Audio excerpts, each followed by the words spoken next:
पश्चिम बंगाल में टीचर्स भर्ती घोटाले की जांच के दौरान हैरान करने वाले खुलासे हो रहे हैं और अब ममता सरकार में मंत्री पार्थो चटर्जी की करीबी अर्पिता मुखर्जी के बेलगुड़िया स्थित फ्लैट से 20 करोड़ रुपए बरामद हुए हैं। यही नहीं, अर्पिता के टॉलीगंज फ्लैट में इससे पहले 21 करोड़ रुपए मिल चुके हैं। इस बार 20 करोड़ रुपए के साथ 3 किलो सोना भी मिला है। पार्थ और अर्पिता फिलहाल ईडी की कस्टडी में हैं और उनसे लगातार पूछताछ की जा रही है। इसी पूछताछ के बीच ईडी ने बुधवार को अर्पिता के फ्लैट पर छापा मारकर 20 करोड़ रुपए और 3 किलो सोने के साथ एक सीडी भी बरामद की। और लगातार दूसरी बार कैश बरामद होने के बाद अर्पिता और पार्थ दोनों की मुश्किलें और बढ़ गई हैं। तो कुल मिलाकर अब तक 42 करोड़ रुपए कैश बरामद हो चुके हैं। तो ये तस्वीरें आप देख सकते हैं कि किस तरह से फ्लैटों से नोटों के अंबार मिल रहे हैं और ये सब कुछ हो रहा है पार्थो चटर्जी, जो कि ममता बनर्जी के बाद करीबी माने जाते हैं, पश्चिम बंगाल सरकार के वरिष्ठ कैबिनेट मंत्री हैं। अब देखिए, सबसे पहला फ्लैट जो था वो टॉलीगंज में था, जहां पर अर्पिता मुखर्जी के घर से 21 करोड़ रुपए कैश बरामद हुए थे। इसके बाद जो दूसरा उनका जो फ्लैट है बेलगुड़िया से, वहां से भी 20 करोड़ रुपए कैश मिला है और 3 किलो सोना भी यहां से बरामद किया गया है। रात भर यहां पर यह कार्रवाई चली, मशीनों को बुलाया गया नोटों की गिनती के लिए।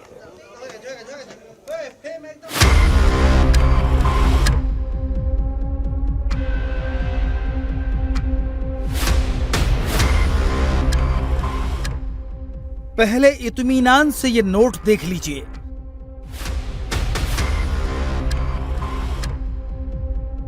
दो हजार के गुलाबी नोट, 500 के हरे नोट, नोटों का पहाड़ देख लीजिए। गिनती तो चलती रहेगी क्योंकि इसका अंत तो फिलहाल दिखता नहीं। अब तक गिनती तो इतनी हुई है कि मशीनें गर्म हो गई हैं।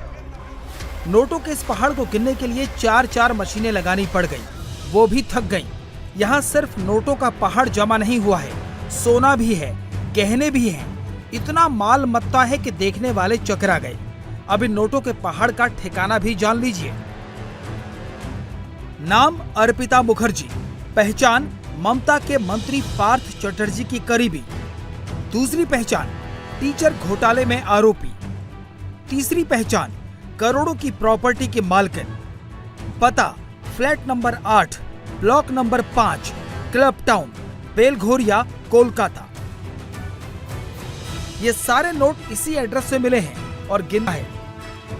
पश्चिम बंगाल की भी अर्पिता मुखर्जी के फ्लैट से पहले भी 21 करोड़ रुपया मिल चुका है। आज दूसरे फ्लैट से फिर नोटों का पहाड़ मिला है। अब अर्पिता के जितने भी ठिकाने हैं उन सभी पर सर्च जारी है। न जाने और कहां-कहां नोटों के पहाड़ और गुफाएं निकलने लगेंगी। इतने नोट निकले कि बेलघोरिया की सोसाइटी में रहने वाले लोग भी हक्का बक्का रह गए। किसी को यकीन नहीं हुआ कि इन्हीं दीवारों के पार नोटों का पहाड़ है। ईडी के अफसर हैरान थे। शाम ठीक 7:30 बजे नोटों की गिनती शुरू हुई। नोटों को गिनने के लिए बैंक के 5 अफसरों को बुलाया गया। कैश गिनने की मशीनें मंगवाई गईं, लेकिन नोट गिनते गिनते मशीनें गर्म हो गईं। देर रात तक 20 करोड़ की ही गिनती की जा सकी। इसके अलावा 3 किलो सोना भी मिला, कई दस्तावेज और ये सीडी भी मिली। ईडी को इसी सीडी के अंदर से बड़े सुराग मिलने की उम्मीद है। इसी कॉम्प्लेक्स में छापेमारी हुई। इस आलीशान सोसाइटी में अर्पिता मुखर्जी का फ्लैट है। ईडी के अफसरों की रेड के बाद जब नोटों का भंडार मिला तो उन्हें ले जाने के लिए ये ट्रक बुलवाना पड़ा। ये सारी कार्रवाई देखकर पड़ोसी हैरान थे। और सबसे हैरानी वाली बात सुनिए, जिस अर्पिता मुखर्जी के घरों से अब तक 40 करोड़ रुपया कैश बरामद हो चुका है, उसने इस फ्लैट की मेंटेनेंस के लिए सोसाइटी का 60,000 रुपया भी जमा नहीं किया। देखिए, मैं क्या बोलूँ, ये सब चीज़ में कोई आइडिया भी नहीं है, कुछ पता भी नहीं है। बस देख रहे हैं यहाँ ऐसा हो रहा है, बहुत गलत हो रहा है, बस यही पता है और कुछ नहीं। लेडीज को आपने देखे हैं कभी? हाँ, 1-2 बार देखे हैं। क्या बोल सकते हैं, आपका बाजू में कोई क्राइम करके बैठा हुआ है, ये आप थोड़ी समझ पाएंगे।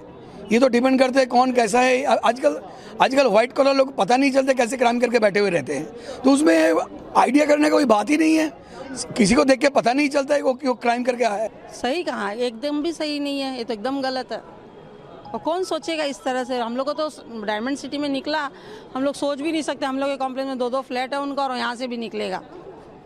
कुछ इस तरह से कभी हम लोग को पता ही नहीं चला। एक रेसिडेंशियल एरिया में, रेसिडेंशियल कॉम्प्लेक्स में इस टाइप का घटना घटा तो बहुत बड़ा ही आश्चर्य का बात है ना।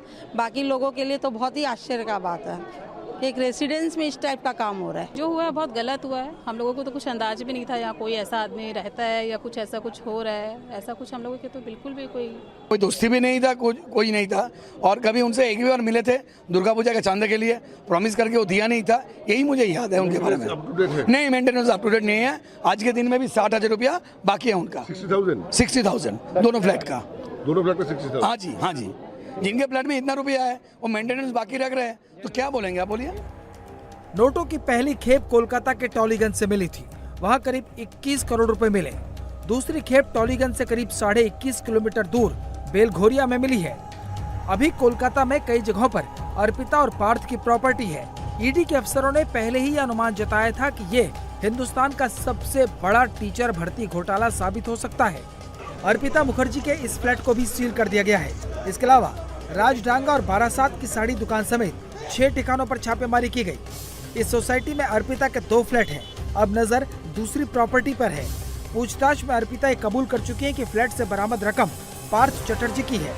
साथ ही अर्पिता के पास से बरामद डायरियों से ये भी खुलासा हो चुका है कि ये रकम टीचर भर्ती घोटाले से आई और इसे हवाले के जरिए विदेश भेजा जाना था। अभी तो केवल उन फ्लैट की जांच पड़ताल हुई है जो अर्पिता के नाम पर है। सूत्रों के मुताबिक ईडी अब पार्थ चटर्जी की प्रॉपर्टी की तलाशी ले सकती है। ईडी के मुताबिक कोलकाता के डायमंड सिटी में पार्थ चटर्जी के 3 और फ्लैट मिले हैं। डायमंड सिटी में फ्लैट नंबर 80D, 19D और 20D के मालिक पार्थ चटर्जी हैं। पूरी तरह एयर कंडीशन फ्लैट में से एक फ्लैट में सिर्फ पार्थ चटर्जी के कुत्ते रहते हैं। इसके अलावा पार्थ चटर्जी और अर्पिता मुखर्जी ने बोलपुर के शांति निकेतन में जॉइंट नाम से एक अपार्टमेंट लिया था। सूत्रों के मुताबिक शांति निकेतन के 7 घर और अपार्टमेंट भी जांच के दायरे में हैं। छापा केवल अर्पिता मुखर्जी के घर पर ही नहीं पड़ा, बल्कि कोलकाता के एक बड़े बिजनेसमैन मनोज जैन के घर पर भी ईडी की टीम पहुंची। बताया जा रहा है कि मनोज जैन मंत्री पार्थ चटर्जी का करीबी है। मनोज जैन के ठिकानों से भी अहम सुराग मिले हैं। इससे पहले इंडिया टीवी आपको बता चुका है कि अर्पिता मुखर्जी के घर से ईडी को 2 डायरियां मिली हैं। एक एजुकेशन डिपार्टमेंट की ब्लैक डायरी है तो दूसरी छोटी डायरी है। काली डायरी में 40 पेज पर डिटेल लिखी है, वहीं छोटी डायरी में 13 पेज पर जानकारी है। पार्थ चटर्जी और अर्पिता मुखर्जी ही नहीं, इन डायरियों में कई और लोगों के नाम भी दर्ज हैं। सबसे बड़ा खुलासा तो ब्लैक डायरी से हुआ है। जानकारी के मुताबिक अर्पिता मुखर्जी की ब्लैक डायरी में उन कैंडिडेट्स के नाम हैं जो टीचर भर्ती के एग्जाम में फेल हो गए थे, लेकिन उन्हें नौकरी पर रखा जाना था। इस डायरी में ये भी लिखा था कि जिन्हें नौकरी दी जानी है उन्हें किस नंबर पर रखना है, किसने उन कैंडिडेट के नाम की सिफारिश की है, उसने कितने पैसे दिए हैं, कितनी किश्तों में रिश्वत दी गई। अर्पिता मुखर्जी ने सारा हिसाब किताब पक्का कर रखा था। घोटाले के एक एक पैसे का हिसाब का बही खाता दूसरी डायरी में बना रखा था। जो दूसरी डायरी मिली है उसमें बंगाल के हर जिले में किस नेता को भर्ती में कितना कोटा दिया जाना है, इसके बदले कितना कैश मिला, किस कैंडिडेट के लिए मिला, किस एजेंट से मिला, उनके नाम और कोड लिखे हैं। यही नहीं, टीचर भर्ती के बदले में जो पैसे मिले उसे किन लोगों में कितना कितना बांटा जाना है, इसका जिक्र भी छोटी डायरी में है। अर्पिता मुखर्जी और पार्थ चटर्जी दोनों 10 दिन के लिए ईडी की कस्टडी में हैं।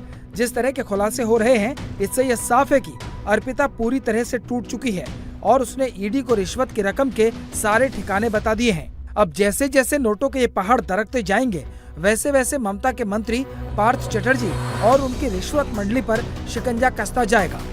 हालांकि आपके लिए ये जान लेना जरूरी है कि इन सब खुलासों के बाद भी अभी केवल पार्थ चटर्जी की सरकारी गाड़ी वापस हुई है। वो ममता मंत्रिमंडल में बने हुए हैं। टीचर्स भर्ती घोटाले में एनफोर्समेंट डायरेक्टरेट की जांच तेज हो गई है। बुधवार को टीएमसी के विधायक माणिक भट्टाचार्य से ईडी ने 2 राउंड में 10 घंटे तक सवाल पूछे। और माणिक के ठिकाने से बरामद सीडी में जिन 269 उम्मीदवारों के नाम हैं, उन्हें लेकर माणिक से सवाल पूछे गए हैं। घोटाले के दौरान उम्मीदवारों के नंबर बढ़ाकर उनकी लिस्ट बदल दी गई थी और इसे लेकर ईडी ने सवाल पूछे हैं। हालांकि अभी माणिक को गिरफ्तार नहीं किया गया है।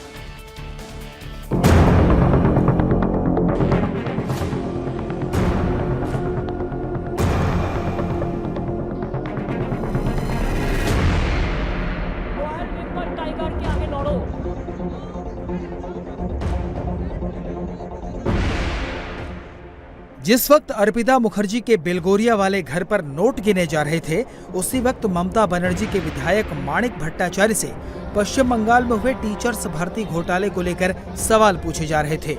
बुधवार को माणिक से 2 राउंड में पूछताछ की गई। ये पूछताछ 10 घंटे से ज्यादा देर तक चली।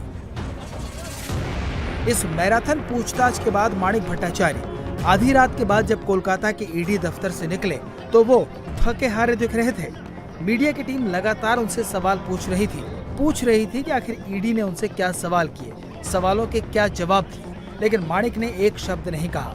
गाड़ी में चुपचाप बैठे रहे और फिर वहां से निकल गए।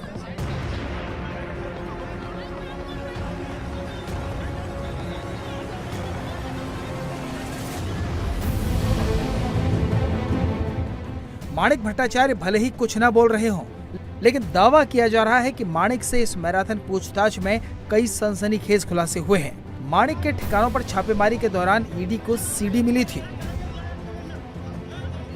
बुधवार को माणिक से इसी सीडी के बारे में सवाल पूछे गए। सीडी में मिले 269 लोगों के नामों के बारे में पूछताछ की गई। बताया जा रहा है कि सीडी में एसएससी परीक्षा में शामिल 269 उम्मीदवारों की वो लिस्ट है जिनके नंबर बढ़ा दिए गए और उसके बाद दूसरी लिस्ट जारी की गई। टीचर्स भर्ती के दौरान निकली इस दूसरी लिस्ट को लेकर भी माणिक से सवाल जवाब किए गए। कहा यह भी जा रहा है कि इसी तरह की एक सीडी पार्थ चटर्जी के घर से भी मिली है।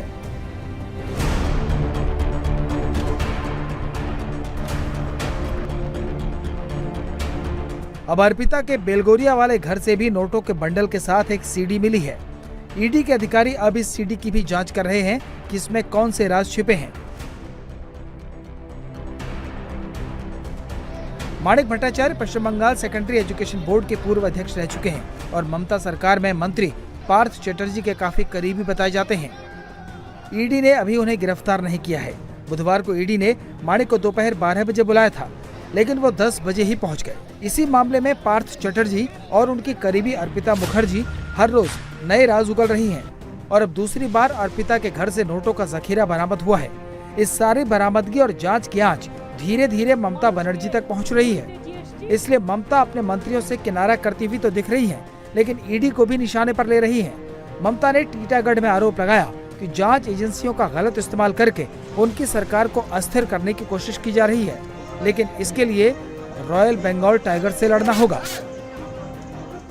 महाराष्ट्र भेंगेছি, छत्तीसगढ़ भांगबो, झारखंड भांगबो, बांग्ला আমাদের হারিয়ে দিয়েছে, बंगाल भी भांगबो।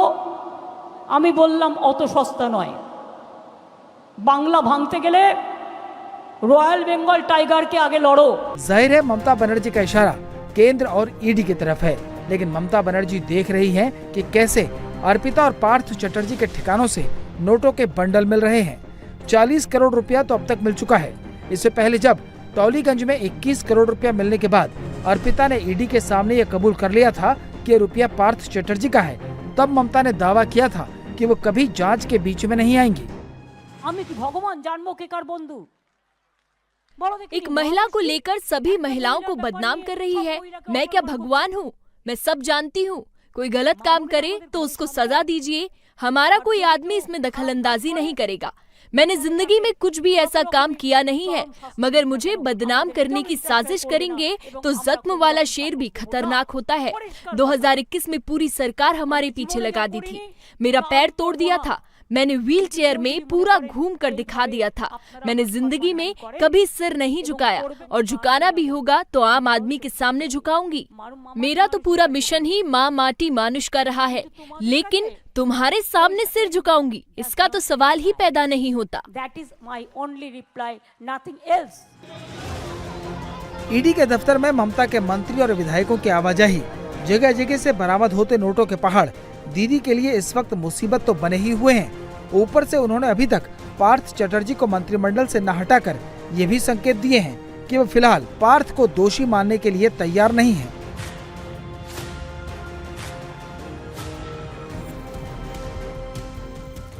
इंडिया टीवी हर वक्त हर जगह डाउनलोड करने के लिए सर्च करें India TV news Google play store या ऐप स्टोर पर।